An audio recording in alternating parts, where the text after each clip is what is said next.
용익물권은 지상권, 지역권, 전세권 3개인데요. 각각 한 문제씩 나오니까 너무 스트레스 받지 말고 봐주세요. 특히 지상권은요, 양이 또 오지게 많아요. 특히 법정사건이 양이 오지게 많아. 그거 언제 우리가 다 일일이 다 머릿속에 넣고서 그걸 맞추냐 말이죠. 그죠? 그래서 법정사건은 한번 휙 보고 혹시 문제 나온 거 있으면 그것만 딱딱 기억하고 시험장 들어가세요. 아시겠죠? 따로 보실 생각하지 마시고. 94페이지 지상권이 나왔습니다. 지상권의 의의와 특징이 나올 것이고요. 어떻게 취득하는가가 나오는데 여기서 법정지상권이 문제죠. 법률 규정에 의한 게. 법정지상권이 있고 즉 305조 법정사건이 있고 366조 법정사건이 있죠. 그리고 관습법에 의한 게 있죠. 두 개가 나오죠. 관습법상 법정지상권이 있고 분묘기지권이 있고요. 존속기한 및 갱신이 있죠. 최단 존속기간 있죠. 갱신 중에 갱신의 간접적 강제가 있죠. 283조. 지상권의 효력이 나올 것이고요. 그 중에서 지상권 처분 양도와 지류에 관한 게 핵심이죠. 지상권 소멸 사유가 나오고 소멸의 효과가 나오죠. 이런 기본이 되는 거에다가 특수지상권이라고 구분지상권, 분묘기지권, 관습법상 법정사건 이 3가지가 나오죠. 그 중에서 요 366조 법정사건과 관습법상 법정사건 요 판례 별 표시는 했지만 중요하다고 별 표시를 한 게 아니고요. 따먹자. 스트레스 받지 말자. 보통 그냥 지상권에 관련된 설명으로 옳은 것은 틀린 것은 이렇게만 나와요. 그럼 나머지 기본적인 것에서 문제 풀어주시면 됩니다. 법정사건 너무 스트레스 받지 마세요. 아시겠죠? 네. 자, 94페이지 의의가 있죠. 279조. 타인 토지를 사용수익하는데 목적이 제한되어 있죠. 건물, 공작물, 수목을 소유하기 위하여. 양가로 2번 공작물이 지상물이 없어져 지상권은 유효하게 존속 성립하고, 양가로 3번 지료 지급은 지상권 요소가 아니고, 양가로 4번 토지는 일필토지 전부요도 되고 일부요도 되고, 오른쪽 맨 위에 담보 목적 지상권도 가능하고, 은행이 갑의 나대지를 담보로 돈을 빌려주면서 저당권만 설정하는 게 아니라 지상권까지. 이게 담보 목적 지상권이죠. 첫째, 채권이 소멸하면 지상권도 소멸한다. 두 번째, 얘는 땅을 사용식할 목적이 없다. 따라서 병이 무단으로 땅 토지를 방해하더라도 을은 손해배상 청구하지 못한다. 사용수익을 목적으로 하지 않으니까 사용수익이 침해된 게 아니란 말이죠. 그 정도 담보목적 지상권이 있다라는 거. 임차권은 이제 나중에 비교하실 수 있으면 되고요. 자, 지상권 취득 중에서 법정상권이 문제가 되는데 한 장을 넘기면 2개가 있죠. 305조와 366조. 305조는 조문만 기억하자. 토지와 건물이 존재하고 소유자가 동일한 상태에서 건물의 전세권이 설정이 되고, 토지 소유자가 바뀌었을 때 대지의 특별승계인은 전세권 설정자에 대하여 지상권을 설정한 것으로 본다. 전세권자가 아니라 전세권 설정자. 건물 소유자. 그 다음에 366조는 토지와 건물이 존재하고 소유자가 동일한 상태에서 저당권이 설정이 되고, 즉 저당권 설정 당시에 건물이 존재하고 소유자가 동일, 그리고 그 저당권이 실행이 돼서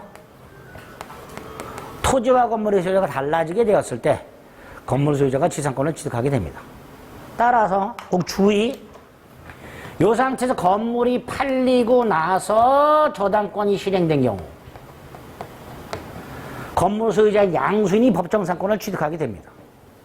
저당권 설정 당시 건물과 토지 소유자가 동일하기만 하면 되고요. 저당권이 실행된 달성에는 토지와 건물의 소유자가 달라도 법정상권 인정이 됩니다. 그 주의라고 돼 있죠. 근데 판례 몇 개? 동그라미 1번 나대지에 저당권이 설정되고 건물이 지어졌다. 법정상권 안 된다. 다만 토지의 저당권 설정 당시 건물이 건축 중이었다. 이때는 법정상권 인정될 수 있다. 동그라미 3번 저당권이 설정이 되고 건물이 철거 신축됐다. 법정사건 인정된다. 반면에 4번 토지와 건물의 공동저당권이 설정이 되고 건물이 철거 신축됐다. 이때는 안 된다. 이때는 안 된다. 맨 밑에 관습법상 법정사건과 관련된 법 하나. 요거는 이렇게 기억하세요. 땅과 건물이 양도됐다. 토지와 건물이 양도됐다. 토지만 등기가 이전됐다. 건물은 아직 등기를 넘겨받지 못했다. 법정지상권도 관습법상 법정지상권도 인정되지 않는다. 토지 건물이 함께 양도 토지만 이전 등기 이렇게 딱 키워드를 기억해 주세요. 법정사건은 안 된다는 거. 존속기간은 최단기간이 규정되어 있죠. 지상물의 종류와 구조에 따라서 30년, 15년, 5년보다 단축하지 못하고 이항 요거보다 단축하면 그만큼 연장하고. 단, 이 최단기간은 지상물 소유목적 지상권에만 적용이 되며 견관건물 사용목적 지상권에는 적용이 안 된다. 따라서 견관건물 사용목적 지상권은 최단기간 15년으로 정하더라도 유효하다. 밑에 281조, 그 위에 영구무한의 지상권 가능하고요. 지상권의 존속기간을 약정하지 않더라도 지상물의 종류와 구조에 따라서 30년, 15년, 5년이 존속기간이 되면서 지상물의 종류와 구조조차 정하지 않아도 15년이 기간이 된다. 갱신할 수 있다. 284조 갱신할 때도 최단기간보다 단축하지 못한다. 그 다음에 283조 갱신의 존속, 갱신의 간접적 강제. 지상권이 존속기간 만료로 소멸하고 지상물이 현존할 때 지상권자는 갱신을 청구할 수 있고 지상권 설정자가 갱신을 원하지 않으면 지상권자는 지상물 매수를 청구할 수 있다. 지상물 매수 청구는 거절하지 못한다. 283조 갱신의 간접적 강제까지 마련이 되어 있더라. 지상권의 효력. 양가로 1번이 기본이죠. 토지 사용 수익. 자, 양가로 2번이 중요하죠. 지상권 양도할 수 있고 담보 제공할 수 있고 존속기간 내 토지 임대할 수 있다. 이거 절대적이다. 옆에 쓰세요. 금지특약 무효.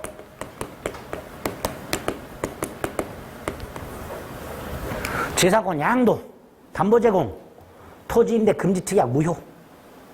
또 지상권만 양도할 수도 있고 지상물만 양도할 수도 있다. 판례. 단, 반건 한번. 지상물 양도 속에는 특별한 사정이 없는 한 지상권 양도가 포함되는 걸로 해석한다. 지상권과 지상물 따로따로 양도할 수 있지만 단 지상물 양도 속에는 지상권 양도가 포함되는 걸로 해석을 한다.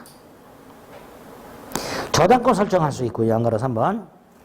지료는 무상일 수도 있고 유상일 수도 있는데 지료지급 약정이 있다. 유상이다. 그 약정이 등기가 돼야 제3자에게도 유상이다. 오른쪽 경제사정의 변동이 있다면 지료에 대한 증액이나 감액을 일방적으로 청구할 수 있다. 상대방이 이의를 하면 재판으로 갈 것이고 재판에서 증액 또는 감액 판결이 있게 될 텐데 그 판결의 효과는 소급한다. 그래서 판결 확정 시부터 증액 또는 감액되는 게 아니라 청구 시로 소급하여 증액 또는 감액의 효과가 생긴다. 3번 2년 이상 지료 연체하면 지상권 소멸을 청구할 수 있는데 연속 2년도 되고 통산 2년도 되면서 특히 토지 소유권 양도 전후에 걸쳐서 2년 연체했을 때는 토지 양수인에 대한 관계에서 2년 이상이어야 토지 양수인은 지상권 소멸을 청구할 수 있다. 지상권 특이의 소멸 사유 2년 연체를 이유로 한 지상권 소멸 청구가 있고요. 특히 지상권이 저당권의 목적이거나 지상물이 저당권의 목적일 때 지상권자가 2년 이상 지료 연체한 경우 설정자는 소멸을 청구할 수 있되 저당권자에게 통지를 하고 상당한 기간이 경과함으로써 지상권 소멸의 효력이 생긴다. 이 저당권자에게 다른 담보를 확보할 수 있는 시간적 여유를 준단 말이죠. 그게 제한에 있지요. 지상권이 소멸하면 285조 1항 지상권자는 건물을 수거하여 토지를 원상에 회복해야 되는데 이때 설정자가 지상권자에게 상당 가액으로 지상물을 팔아라 매수 청구할 수 있고 지상권자는 정당한 이유 없이 거절 못하도록 돼 있죠. 결국 지상권에는 지상물 매수 청구권이 2개, 설정자의 매수 청구권과 지상권자의 매수 청구권 2개가 있습니다. 특히 지상권자는 갱신 청구하고 거절당했을 때 매수 청구할 수 있다고 그랬죠? 그죠? 그렇게 설정자의 매수 청구권과 지상권자의 매수 청구권을 구별하실 수 있어야 되고요. 다음 페이지 지상권자는 필요비 상한 청구는 없고 유익비 상한 청구만 있지요. 특수지상권 중에 구분상권은 수목소유 목적으로는 설정할 수 없다는 것만 기억하시면 되고요. 그 다음에 분묘기지권이 나왔죠. 타인 토지에 분묘를 설치하고 분묘를 소유하면서 분묘에 대한 제사소 봉사를 목적으로 분묘기지 및 주의 공지를 사용할 수 있는 대법원 즉 관습법적으로 인정되는 지상권 유사의 물권을 말합니다. 취득하는 방법은 3가지 중에 하나죠. 토지 소유자의 승낙을 받아 설치하는 경우가 있고요. 두 번째가 장사 등에 관한 법률 시행 전 타인 토지에 무단으로 설치하고 20년이 경과하면 분묘기지권을 시효 취득하는 방법이 하나 있고요. 세 번째가 자신 토지에 분묘를 설치하고 분묘 이전 특약 없이 토지 소유권을 양도한 경우 이때도 분묘기지권을 취득하게 됩니다. 이렇게 3가지 방법으로 취득할 수 있다. 공시방법은 등기 없이 봉분의 형태가 공시방법이니까 평장, 암장, 자연장, 수목장 또 유골이 존재하지 않는 가묘 이런 것들은 분묘기지권이 인정되지 않는다. 귀속은 종, 손에게 귀속하되 종, 중에게 귀속하는 경우도 있다. 구치적 범위는 계기별적으로 결정하되 첫째, 주의 빈 땅에도 효력이 미치되 사성 부분에까지 당연히 미치는 것은 아니며 기존 묘지 이외에 새로운 묘지를 신설할 권능은 없다. 단분이든 쌍분이든 장사 등에 관한 법률에서 규정된 불비호 기지 면적 범위 내로 제한되지 않는다. 자, 지료지급은 특히 2가지 조심하세요. 시효 취득의 경우에는요. 토지 소유자가 지료지급을 청구한 때부터 지료를 지급해야 됩니다. 반면에 이 경우 갑이 분묘를 설치하고 땅만 팔았다. 갑은 분묘기지권을 취득한다. 취득한 때부터 분묘기지권이 성립한 때부터 지료를 지급해야 되죠. 다만 지료액은 나중에 결정이 됩니다. 따라서 지료액이 결정이 되기 전에는 지료연체가 있을 수가 없어요. 근데 결정이 되면 소급을 합니다. 따라서 지료 결정 후 2년이 아니라 지료 결정 전 후에 걸쳐 2년이 연체가 되면 지상권 즉 분묘기지권 소멸을 청구할 수 있게 됩니다. 존속기간은 지상권 최단기간의 적용은 없고요.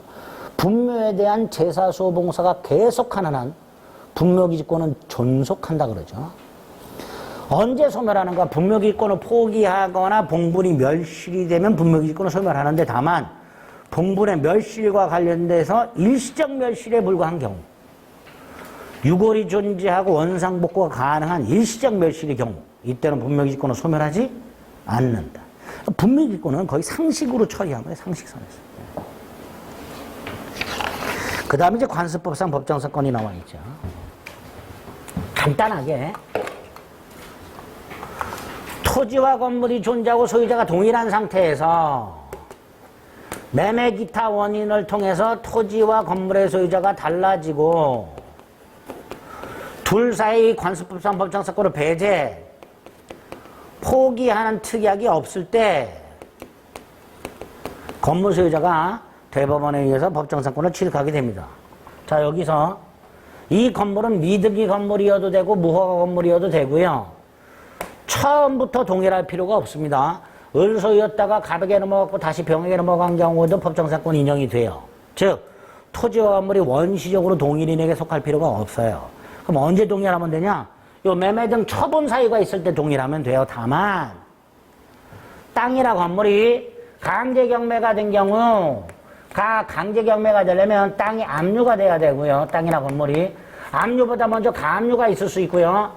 강제 경매가 아니라 저당권 실행 경매, 임의 경매가 되는 경우도 있을 수 있는데 이렇게 매매 등 기타 처분 사유가 있을 때 동일해야 되지만 이게 원칙이지만 예외 토지나 건물이 압류가 되었거나 가압류가 되었거나 저당권이 설정되었을 때는 각각 압류 효력이 발생할 때, 가압류 효력이 발생할 때 저당권이 설정된 때 동일했어야 관습법상 법정사건을 인정하게 된다. 이런 표현을 나중에 보시게 됩니다. 두 번째, 매매 기타 원인을 통해서 달라져야 되는데 두 개 제외, 환지 처분을 통해서 토지와 건물의 소유가 달라진 경우, 환매권 행사를 통해서 토지와 건물의 소유가 달라진 경우, 이때는 법정사건 인정이 안 되고요. 법정사건 인정 안 되고요. 포기 특약에 되는 게 두 가지가 있죠. 건물 철거 특약하고요. 토지 임대차 계약하고요. 이 두 가지는 법정사건을 포기한 걸로 보게 됩니다. 그리고 아까 말씀드렸던 분할이 어디 갔어? 공유토지. 지웠네? 공유토지 위에 건물이 있다. 분할된 경우, 지분 전매된 경우, 지분 과반수 동의받아 신축한 경우 된다, 안 된다, 안 된다. 이렇게 기억하셔야 돼요. 구분소유적 공유. 갑과 을이 공유로 등기가 되어 있다. 그런데 특정 부분을 배타적이고 독점적으로 사용식하고 있다. 자신이 독점하고 있는 부분에 건물을 갖고 있다. 나중에 법정사건 인정된다. 다른 구분소유적 공유자가 점유하는 부분에 건물을 갖고 있다. 법정사건 인정 안 된다. 이런 점. 요 정도. 다 잊으셔도 돼요. 잊으셔도 돼요. 일단 문제를 통해서 또 확인하고 보다 보면 외워집니다. 그래서 102페이지 반가르 번의 성립요건에 나와 있는 것들, 그리고 밑에 반가르 3번의 관련 판례 1번, 2번, 주의 3번까지 그 정도 말씀드린 거예요. 오른쪽 치료지급 의무가 있습니다. 법정사건은 아까도 말씀드렸지, 법정사건이 성립하게 되면 치료지급 의무가 있고,